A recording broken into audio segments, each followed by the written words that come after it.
അല്പസമയത്തിനകം തന്നെ NDAയുടെ പൊതുസമ്മേളനം പ്രധാനമന്ത്രി ഉദ്ഘാടനം ചെയ്യും. ഏറ്റവും കൂടുതൽ പ്രതീക്ഷിക്കുന്നതും ഈ NDA പൊതുസമ്മേളനത്തിൽ എന്തായിരിക്കും BJPയുടെ പ്രകടന പത്രിക എന്നുള്ളതാണ്. പ്രകടന പത്രികയിലായിരിക്കും പറയേണ്ട മാറ്റങ്ങൾ എന്തൊക്കെ എന്നതിനെ സംബന്ധിച്ചൊക്കെയുള്ള വാഗ്ദാനങ്ങൾ ഈ ഒരു പ്രകടന പത്രികയിലായിരിക്കും. അല്പസമയത്തിനകം തന്നെ ഈ വേദിയിലേക്ക് പ്രധാനമന്ത്രി എത്തിച്ചേരും. ഇപ്പോൾ വിവിധ കേന്ദ്ര പദ്ധതികളുടെ ഉദ്ഘാടനം പ്രധാനമന്ത്രി നിർവഹിച്ചിരിക്കുന്നു. അദ്ദേഹം പ്രധാനമായും പറഞ്ഞത് കേരളത്തിന് ബജറ്റിൽ വളരെ വിശദമായി തന്നെ നൽകിയിട്ടുണ്ട് എന്നുള്ളതടക്കമാണ്. ഇതിന്റെ പ്രയോജനം കേരളത്തിന് ലഭിക്കും. ആധുനിക അടിസ്ഥാന സൗകര്യ നിക്ഷേപത്തിൽ ഇന്ത്യയെ ലോകം പ്രശംസിക്കുകയാണ്.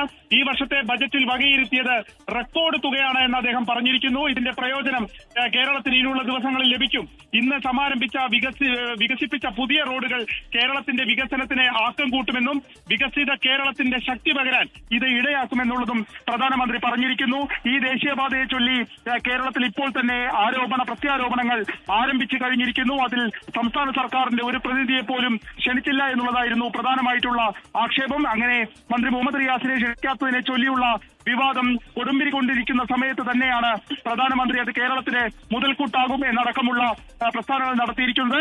അല്പസമയത്തിനകം തന്നെ അദ്ദേഹം NDAയുടെ പൊതുസമ്മേളനം അതിൽ അഭിസംബോധന ചെയ്ത് സംസാരിക്കും. സുഹൈൽ, അതുതന്നെയാണ് ഏറെ ആകാംക്ഷയോടെ കാത്തിരിക്കുന്നത്. പൊതുസമ്മേളനം സംസാരിക്കുമ്പോൾ സ്വാഭാവികമായും രാഷ്ട്രീയം സംസാരിക്കും. ഒപ്പം കോൺഗ്രസിന്റെ 5 ഗ്യാരണ്ടികളൊക്കെ രാഹുൽ ഗാന്ധി പ്രഖ്യാപിച്ചിട്ട് ദിവസങ്ങളാകുന്നേ ഉള്ളൂ. ഇതിന് കൗണ്ടർ എന്തായിരിക്കും? എന്തൊക്കെ ജനപ്രിയ പ്രഖ്യാപനങ്ങൾ പ്രധാനമന്ത്രി നരേന്ദ്രമോദിയിൽ നിന്ന് കേരളത്തിന് ഉണ്ടാകും എന്നടക്കം നമ്മൾ കാത്തിരിക്കുകയാണ്.